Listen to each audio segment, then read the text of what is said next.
noticed how risky and expensive are blast tests involving Hybrid 3 dummies? We face this problem as anti-blast armor developers, especially during the development phase when you don't know what to expect. So we have developed a mechanical low-cost device, which, easily mounted in the vehicle,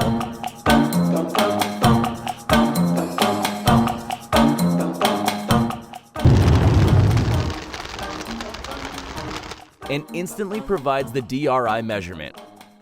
After the blast test, you get immediately the result printed on the plate, and you see whether the result is below or above the critical DRI.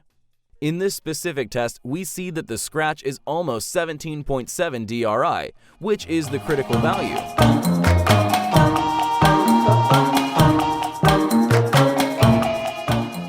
The device was tested with comparison to Hybrid 3 and acceleration sensors on a series of blast and drop tests and has been proven as an accurate, compact, low-cost device by IDF and TNO.